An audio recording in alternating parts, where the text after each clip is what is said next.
صلوا على النبي محمد.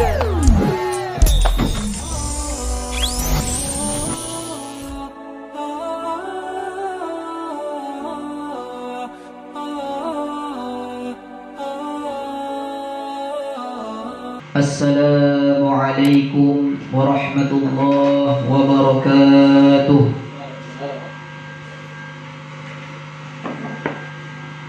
Alhamdulillahi rabbil alamin.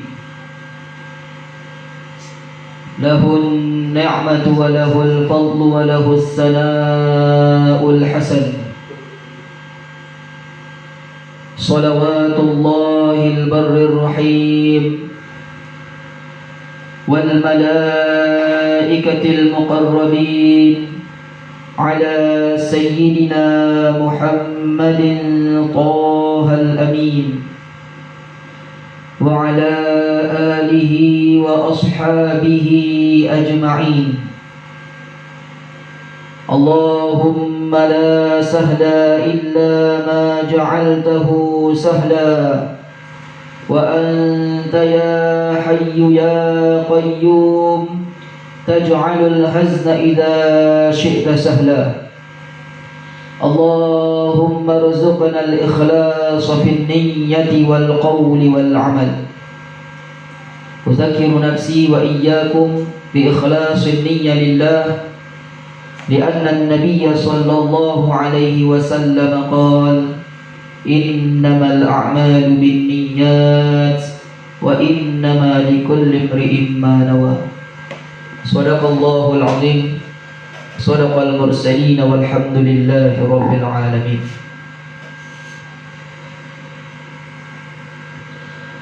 Pemuda-pemudi Islam yang dirahmati oleh Allah Subhanahu wa taala, para pendengar yang dirahmati oleh Allah Subhanahu wa taala dimanapun kalian berada, pertama, marilah kita bersyukur kepada Allah Subhanahu wa ta'ala yang telah memberikan nikmat kepada kita semua. Allah Subhanahu wa ta'ala yang telah menciptakan kita. Allah Subhanahu wa ta'ala yang telah memberikan rezeki kepada kita semua.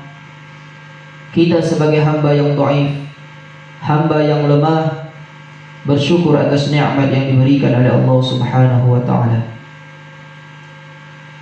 Salawat dan salam kita hadiahkan kepada roh junjungan alam Nabi besar Muhammad sallallahu alaihi wasallam. Semoga kita mendapatkan syafaatnya di yaumil akhir kelak. Amin ya rabbal alamin. Dengan mengucapkan Allahumma salli ala sayyidina Muhammad wa ala alihi wa ashabihi ajma'in. Pemuda-pemudi Islam yang dirahmati oleh Allah Subhanahu wa ta'ala, adapun yang sama-sama kita hormati, pemuda-pemudi Islam, pendengar yang dimuliakan oleh Allah Subhanahu wa ta'ala, pada sore yang dirahmati oleh Allah Subhanahu wa ta'ala ini, sambil menunggu berbuka puasa, kita akan mulai kajian rutin bulan Ramadan. Sebagaimana teman-teman sekalian sudah mengetahuinya, kitab yang kita pelajari dan pembahasan apa-apa saja yang dibahas nantinya secara rutin pada bulan Ramadan ini. Pada bulan Ramadan ini, insyaallah kita akan mengkaji kitab Majmu'atul Kutufid Daniyah fi Bayani Usulil Aqidatil Islamiyah. Kitab ini adalah kitab kumpulan yang sangat penting tentang masalah akidah. Kitab ini adalah kitab yang sangat penting untuk dipelajari, karena kitab ini berisikan tentang kumpulan-kumpulan kaidah-kaidah yang sangat penting di dalam ilmu tauhid. Kitab ini akan membahas masalah seputar ilmu tauhid dan membahas masalah tafsiran ayat mutasyabihah dan hadis-hadis mutasyabihah. Ayat-ayat yang mana ayat tersebut memiliki banyak arti, maka ayat tersebut perlu ditakwil. Maka kitab ini berisikan tentang penjelasan-penjelasan ayat mutasyabihah, penjelasan-penjelasan hadis mutasyabihah, dan penjelasan-penjelasan maqalah-maqalah, perkataan-perkataan ulama ahli sunnati wal jamaah. Kitab ini adalah kitab tentang aqidatul Islamiyah, aqidah umat muslim. Mayoritas umat Islam meyakini aqidah ahli sunnati wal jamaah, dan penjelasan itu insyaallah kita secara rutin pada bulan Ramadan ini, secara rutin kita akan membahas apa yang terkandung di dalam kitab tersebut. Nama kitabnya adalah Majmu'atul Kutufid Daniyah fi Bayani Usulil Aqidatil Islamiyah. Sebelum kita membahas apa yang terkandung di dalam kitab tersebut, hendaklah kita mengirimkan suratul Fatihah kepada pengarang kitab ini supaya kita nanti mengkaji kitab ini penuh dengan barakah. Al-Fatihah. A'udzubillahi minasyaitonir rajim. Bismillahirrahmanirrahim. Alhamdulillahirabbil alamin. Arrahmanir rahim. Maliki yaumiddin. Iyyaka na'budu wa iyyaka nasta'in. Ihdinas siratal mustaqim. Siratal ladzina an'amta 'alaihim ghairil maghdubi 'alaihim waladdallin. Amin. Bismillahirrahmanirrahim. Kita akan memulai kajian kitab Majmu'atul Kutufid Daniyah fi Bayani Usulil Aqidatil Islamiyah. Kepada pendengar yang dirahmati oleh Allah Subhanahu wa taala, mudah-mudahan apa yang saya sampaikan ini bermanfaat bagi diri saya dan bermanfaat bagi teman-teman sekalian. Bismillahirrahmanirrahim. Alhamdulillah wassalatu wassalamu ala Rasulillah wa ba'du. Yaqulullahu ta'ala fa'lam annahu la ilaha illallah wastaghfir li dhanbika walil mu'minina wal mu'minat. Wa yaqulu Rasulullah sallallahu alaihi wasallam afdalul a'mal imanun billahi wa rasulih. Rawahul Bukhari. Di dalam kitab ini, pengarang kitab ini memulai dengan muqaddimah. Ada satu ayat Quran, surah Muhammad ayat yang ke-19, dan ada hadis Rasulullah sallallahu alaihi wasallam, rawahul Bukhari. Di dalam ayat ini Allah Subhanahu wa taala berfirman, fa'lam annahu la ilaha illallah wastaghfir li dzambika walil mu'minina wal mu'minat.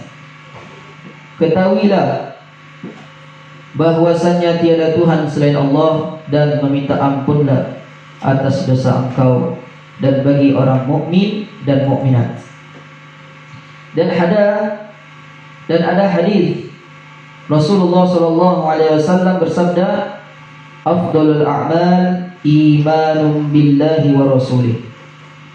Sebaik-baik amal ibadah, sebaik-baik amal yang paling utama adalah beriman kepada Allah Subhanahu wa taala dan kepada Rasulullah sallallahu alaihi wasallam.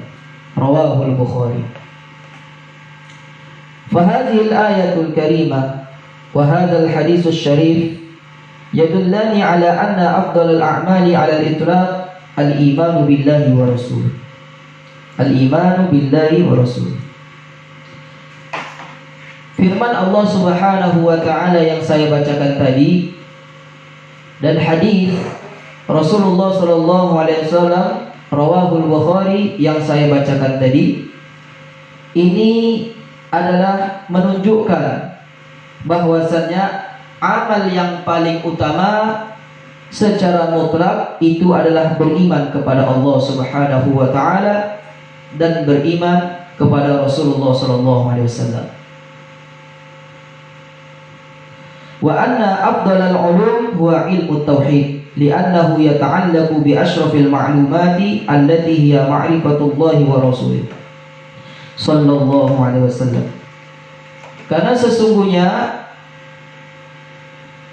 ilmu yang paling utama, kata ulama, adalah ilmu tauhid. Kenapa ilmu tauhid itu dikatakan ilmu yang paling utama? Karena ilmu tauhid adalah ilmu yang berkaitan tentang paling mulianya ilmu-ilmu, yang berkaitan dengan tentang paling mulianya ilmu-ilmu, yaitu dianya tentang ma'rifatullah wa rasul, mengenal Allah dan Rasulnya. Karena ilmu ini berkaitan dengan mengenal Allah dan Rasulnya, maka ilmu tauhid adalah ilmu yang sangat mulia dan sangat diutamakan. Maka daripada itu Al-Imamu Abul Hasan Asy'ari, beliau adalah imamu ahli sunnati wal jamaah, beliau mengatakan awwalu ma yajibu 'alal 'abdi al-'ilmu billahi wa rasulih sallallahu alaihi wasallam wa dinihi. Maka daripada itu, kata beliau Al-Imamu Abul Hasan Asy'ari, imamu ahli sunnati wal jamaah, mengatakan awwalu ma yajibu 'alal 'abdi, awal yang pertama yang harus diketahui oleh seorang hamba, al-ilmu billahi wa rasulih wa dinihi, ilmu tentang mengenal Allah Subhanahu wa taala dan mengenal Rasulullah sallallahu alaihi wasallam. Inilah awal yang pertama yang harus kita lakukan untuk mendapatkan ilmu mulia ini. Karena ilmu tauhid berkaitan dengan ma'rifatullah wa rasul, maka ilmu tauhid adalah ilmu yang sangat mulia. Maka ini yang kita dahulukan, sebagaimana yang dikatakan Al-Imamu Abul Hasan Asy'ari tadi. Karena ini ilmu yang paling mulia, maka Al-Imamu Abul Hasan Asy'ari menganjurkan kepada kita yang pertama yang harus kita pelajari di antara ilmu-ilmu, maka yang pertama itu adalah ilmu tauhid. Karena ilmu tauhid adalah ilmu tentang pondasi-pondasi. Kalau pondasinya kuat, insya Allah yang lainnya pasti akan kuat. Akan tetapi kalau pondasinya lemah, maka yang lainnya akan berantakan. Itu makanya awali menuntut ilmu dengan ilmu tauhid supaya tidak terjadi kesesatan. Bismillahirrahmanirrahim. Qala al-mu'allifu rahimahullah. Qala al-mu'allifu rahimahullah. Telah berkata pengarang kitab ini, semoga Allah Subhanahu wa taala merahmatinya, qala Allah taala laisa kamitslihi syai', surah Asy-Syura ayat yang ke-11. Pada sore yang dirahmati oleh Allah Subhanahu wa taala ini, di dalam kitab Majmu'atul Kutub Daniyah fi bayani usulil aqidatil islamiyah, di dalam kitab ini ketika beliau muqaddimah menjelaskan perkataan-perkataan dari Al-Imamu Abul Hasan Asy'ari tentang ilmu tauhid. Ilmu tauhid adalah ilmu yang sangat afdal, yang paling afdal. Ilmu tauhid adalah ilmu yang paling diutamakan. Maka pengarang kitab ini ingin menjelaskan tentang firman Allah Subhanahu wa taala suratul Asy-Syura ayat ke-11. Allah Subhanahu wa taala berfirman, "Laisa kamitslihi syai'." Suratul Asy-Syura ayat ke-11. Di dalam ayat ini artinya adalah tidak ada yang menyerupai oleh Allah. Tidak ada yang menyerupai Allah Subhanahu wa taala. Tidak ada satupun yang menyerupai Allah Subhanahu wa taala. Jadi penjelasan ayat ini di dalam kitab ini, Majmu'atul Kutubid Daniyah fi Bayani Usulil Aqidatil Islamiyah, di sini dikatakan hadhil ayatu asrahu ayatin fi kitabillahi ta'ala fi tanzihillahi ta'ala at-tanzihal kulliyah an musyabahatil makhluqin. Ayat ini, ayat laisa kamitslihi syai', ini adalah ayat yang paling jelas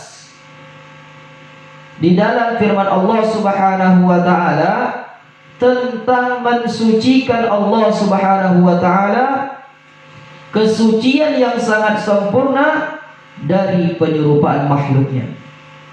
Ayat ini sangat tegas dan sangat jelas tentang maha suci Allah Subhanahu wa taala dari penyerupaan dengan makhluknya. Fama awsa'a ma'naha, betapa luas makna ayat ini. Fayukhadhu minha anna Allah munazzahun 'anil hajmi wa an ayyakuna mutahayyizan fi jihatin minal jihati aw fi kullil jihad. Maka diketahuilah dengan ayat ini, laisa kamitslihi syai', bahwasanya Allah Subhanahu wa taala maha suci dari benda, maha suci dari bentuk. Dan Allah Subhanahu wa taala maha suci dari keberadaan. Dan Allah Subhanahu wa taala maha suci dari suatu arah di antara arah-arah. Dan Allah Subhanahu wa taala maha suci dari tempat. Inilah ayat yang menjelaskan Allah Subhanahu wa taala sama sekali tidak menyerupai makhluknya. Fahuwa ta'ala munazzahun an ayyakuna fawqal arash aw tahtal arash aw an yaminil arash aw an yasaril arash, wa huwa ta'ala munazzahun an sifatil hajmi kal harakati was sukuni wat taghayyuri wat tahawuli min halin ila halin wa nahwi dzalik. Maka ayat ini menjelaskan kepada kita semua, laisa kamitslihi syai', Allah tidak menyerupai sama sekali dengan makhluknya. Ini menunjukkan bahwasanya Allah itu tidak berbentuk, Allah itu tidak di arah kanan, Allah tidak di arah kiri, Allah tidak di arah atas. Maka daripada itu, ayat ini juga menjelaskan bahwasanya Allah Subhanahu wa taala maha suci, maha suci dari bertempat di atas arsy, maha suci dari di bawah arsy, maha suci dari di kanan arsy, maha suci dari di kiri arsy. Maksudnya apa? Maksudnya Allah Subhanahu wa taala tidak seperti itu. Allahu mawjudun bila makan. Allah adanya Allah Subhanahu wa taala tanpa bertempat. Allah Subhanahu wa taala yang menciptakan tempat, maka mustahil bagi Allah Subhanahu wa taala membutuhkan tempat. Allah Subhanahu wa taala yang menciptakan arasy, mustahil bagi Allah Subhanahu wa taala menempati arasy. Allah Subhanahu wa taala yang menciptakan bumi, mustahil bagi Allah Subhanahu wa taala bertempat di bumi, karena Allah Subhanahu wa taala bersifat qiyamuhu bi nafsihi. Apa maksud dari qiyamuhu binafsi? Maksudnya adalah Allahu la yahtaju ila syai'in. Allahu la yahtaju ila al-makhluqin. Allah sama sekali tidak membutuhkan kepada makhluknya. Qala al-Imam Abu Hanifah. Al-Imam Abu Hanifah pernah berkata, beliau mengatakan, anna yushbihul khaliq makhluqahu, ay yastahilu ay yushbihal khaliqu makhluqahu. Fallahu ta'ala la yushbihu khalqahu biwajhin minal wujuh. Wa qala al-Imam Malik radhiyallahu anhu wa kaifa anhu marfu' rawa dzalika anhu al-Hafiz al-Baihaqi bi isnadin jayyid. Al-Imam Abu Hanifah radhiyallahu anhu, beliau adalah pendiri mazhab Hanafi. Beliau terkenal dengan pencetus mazhab Hanafi. Beliau berkata, anna yushbihul khaliqu makhluqahu. Mustahil bagi Allah Subhanahu wa ta'ala itu menyerupai makhluknya. Mustahil bagi Allah Subhanahu wa ta'ala menyerupai makhluknya. Artinya apa? Artinya yastahilu ay yushbihal khaliqu makhluqahu, fallahu ta'ala la yushbihu khalqahu biwajhin minal wujuh. Artinya mustahil bagi Allah Subhanahu wa ta'ala menyerupai makhluknya, menyerupai satu arah atau beberapa arah, atau menyerupai bentuknya dari satu bentuk dan beberapa bentuk. Ini mustahil bagi Allah. Karena sesuai dengan firman Allah Subhanahu wa ta'ala, laisa kamitslihi syai'. Inilah ayat yang paling jelas mensucikan Allah Subhanahu wa ta'ala dari sifat makhluknya. Wa qala al-Imam Malik. Imam Malik ini adalah imam pencetus mazhab Maliki. Beliau mengatakan, wa kaifa anhu marfu'. Wa kaifa anhu marfu', sifat-sifat makhluk, kaif adalah sifat-sifat makhluk, anhu marfu', itu ditiadakan untuk Allah Subhanahu wa ta'ala. Maksudnya apa? Sifat-sifat makhluk itu mustahil bagi Allah Subhanahu wa ta'ala. Rawahu dzalika anhu al-Hafiz al-Baihaqi bi isnadin jayyid. Ini diriwayatkan, maqalah ini, perkataan ini diriwayatkan oleh al-Imam al-Hafiz al-Baihaqi bi isnadin jayyid, dengan sanad yang bagus. Wa ma'nahu, apa dari makna perkataan al-Imam Malik, wa kaifa anhu marfu', apa maksud dari perkataan ini? Wa ma'nahu yastahilu 'ala Allahil kaifu bil marrah. Wa kaifu huwa kullu ma kana min sifatil makhluqin kal julusi wal istiqrari wal muhadzati wa nahwi dzalik. Mustahil bagi Allah Subhanahu wa ta'ala, mustahil bagi Allah menyerupai dengan sifat makhluk, sama sekali mustahil. Wal kaifu, kaif yang dikatakan oleh al-Imam Malik, wa kaifu anhu marfu', kaif di sini adalah huwa kullu ma kana min sifatil makhluqin.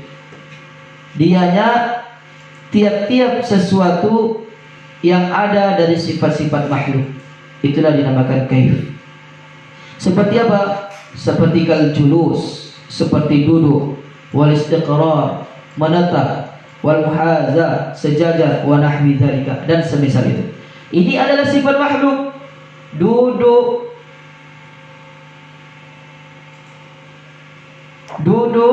menetap, sejajar, itu adalah sifat makhluk.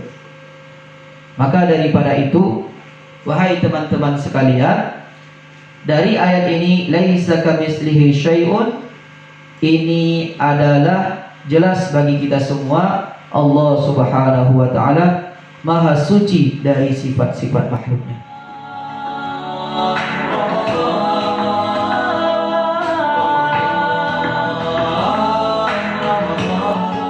Bismillah.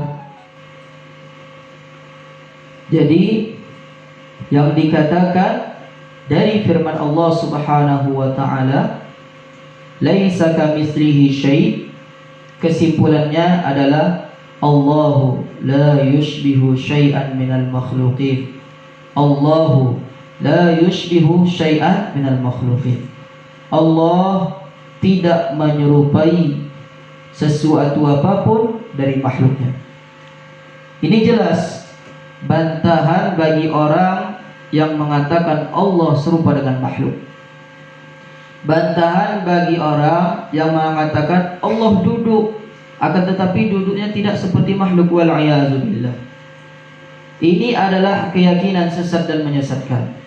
Kalau sudah dikatakan duduk, itu adalah sifatul makhluk, sifatul makhluk, maka tidak boleh kita katakan duduk, menetap, sejajar dan selain demikian itu adalah sifat makhluk. Tidak layak bagi Allah Subhanahu wa ta'ala. Di dalam kitab ini, pengarang kitab ini melanjutkan dengan perkataan muallif, perkataan dari pengarang kitab ini. Beliau mengatakan, al-mahdud 'inda ulama'i tauhid ma lahu hajman saghira kana aw kabira, wal haddu 'indahum huwal hajmu in kana saghira wa in kana kabira. Az-zarratu mahdudatun wal 'arsyu mahdudatun wan nur waz zalam war rihu kullun mahdudun.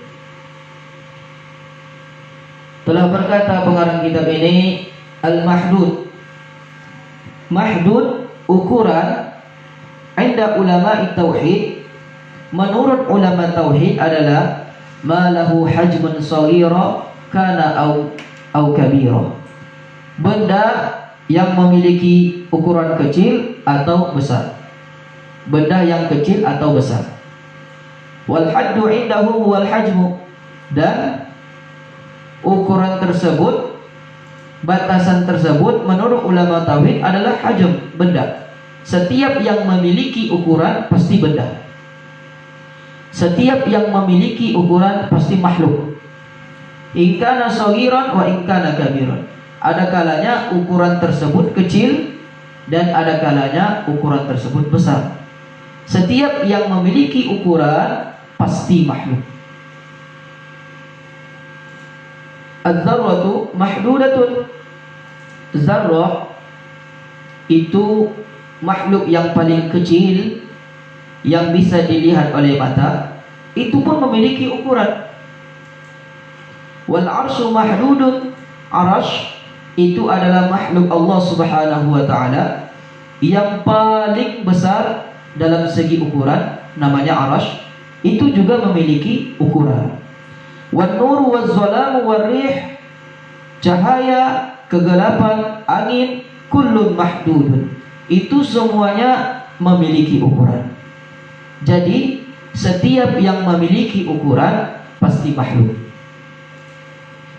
Adapun kalimat yang sering kita ucapkan ketika takbir, ketika malam lebaran, ketika malam raya, Allahu Akbar, Allahu Akbar, kalau diartikan itu artinya Allah Maha Besar.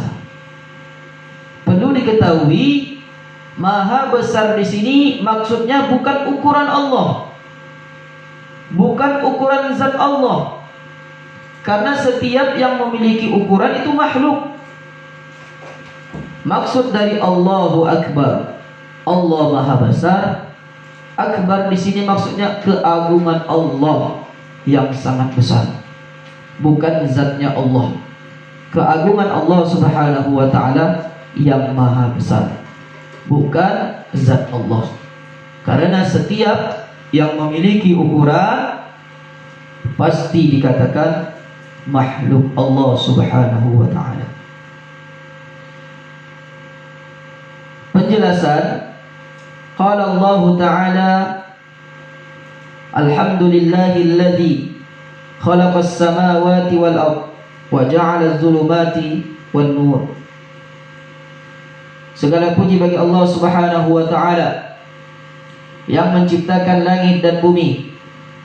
Dan Allah Subhanahu wa taala menjadikan kegelapan dan cahaya. Surah Al-An'am.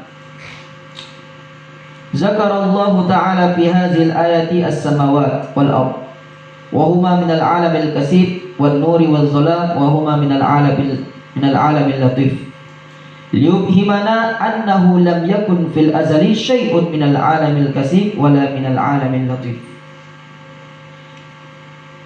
Tadi sebagaimana yang saya katakan, setiap yang memiliki ukuran pasti makhluk.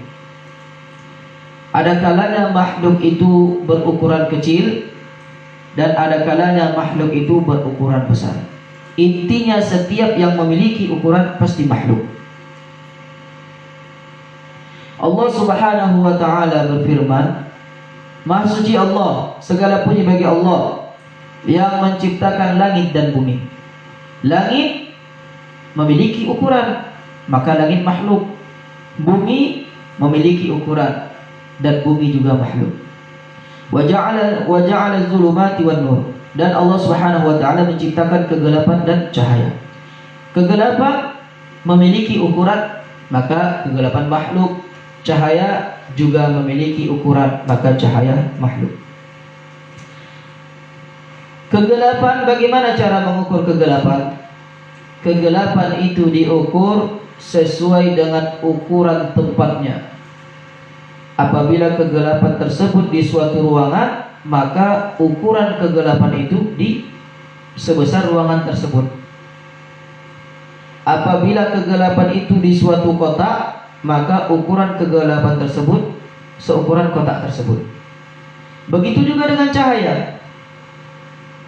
Ukuran cahaya itu sama seperti ukuran di mana cahaya itu ditempatkan. Apabila cahaya itu berada di suatu ruangan, maka ukuran cahaya tersebut sebesar ruangan tersebut. Kenapa?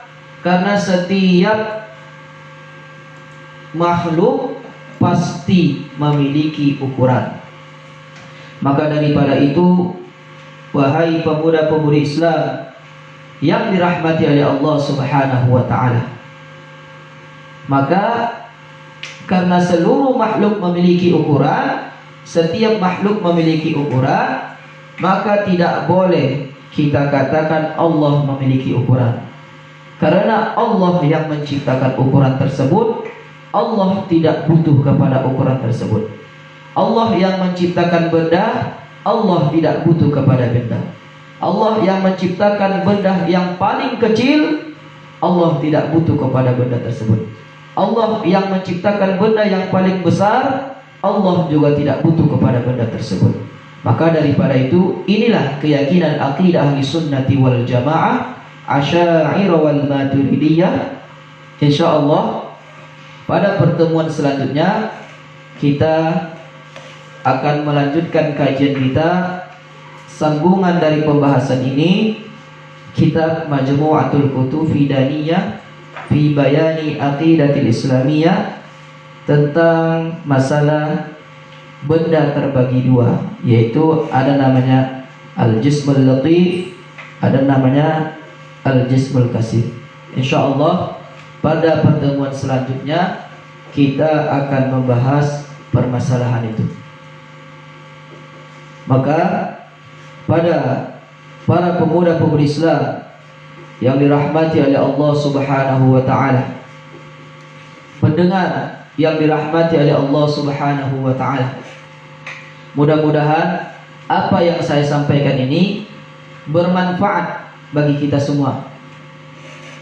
Jadi kepada penyiar, kepada pendengar yang dirahmati oleh Allah Subhanahu wa taala, karena mumpung kita menunggu berbuka puasa, insyaallah beberapa menit lagi kita akan berbuka puasa. Jangan lupa es Kang Santri.